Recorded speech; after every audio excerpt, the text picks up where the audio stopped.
So this started essentially as a trap line.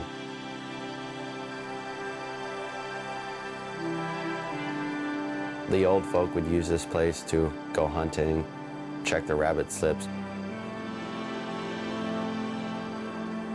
Wood burning is a big thing down here. No one uses electrical heat. Everyone burns their own wood.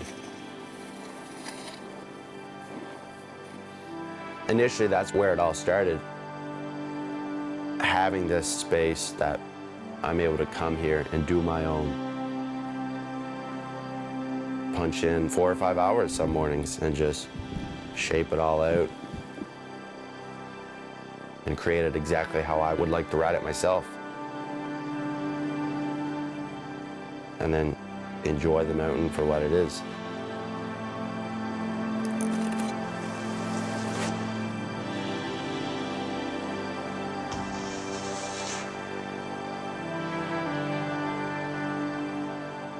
I got friends now working out west in the oil fields, and there was only a small handful of people who I grew up with, people who were like down for snowboarding, but they weren't like super into it the way I was into it. But once you have that drive for it, you kind of click with anyone else who has that drive. You're always visiting spots, crashing on homies' floors, you know, that kind of thing. I think the whole community is just really supportive of each other. I guess it's the classic explanation. There's like no rules. You can see something that no one can see. It's all about how to use the architecture to snowboard. Tell my buddies, I was like, yeah, I headed up to Canada and do a little boarding. They're like, oh, where? Like back up to Whistler? Said Newfoundland. They're like, what the? I met Alex and I met a couple more of the riders in the team.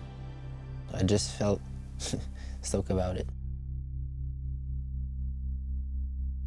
I started this when I was 14, the company. Because there was nothing here to get involved with. We didn't have state-of-the-art terrain parks. We didn't have huge mountains to enjoy. We're stuck smack down in the middle of the East Coast between 2 different ski resorts, which are 4 hours away on each end. And it sounds super cliche, but I really don't know what I'd be doing or what trouble I could have got myself into if I didn't super commit myself to this, right? We could be up there hitting a rail, myself and some friends, and then a group of old guys would come down in their 60s or 70s with their trailers full of wood, and they'll stop by and start just taking it all in, making some remarks. Sometimes they'll bring up some coffee and that for us. And it's something they can relate to, because youth these days could be doing a lot of other things opposed to outside snowboarding. And we both share that mutual desire to be outside and enjoying our spaces for how they are and really just making the most of them. Just starting a company that was more so a way to establish that community. It was more a team type thing. Okay, VOLTFUSE was a team. And that's how the whole DIY rider-driven mentality came into it. It started off extremely simple, just screen printing t-shirts in my basement, hand stitching patches and labels on the hats and face masks. Never would I have imagined having the ability to truly create a product from the bottom up. It was starting to gain some hype and people were down for what the company was all about and what it represented. There was no restraints, no one above, no corporation telling what we could do, what we couldn't do. And that, I think, is what really sets the company apart from a lot of others within the industry.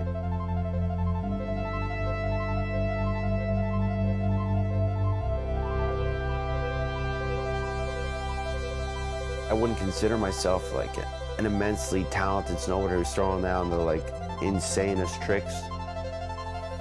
Basically just an East Coast kid tucked away up here in the middle of the woods, in the middle of nowhere, creating something from nothing.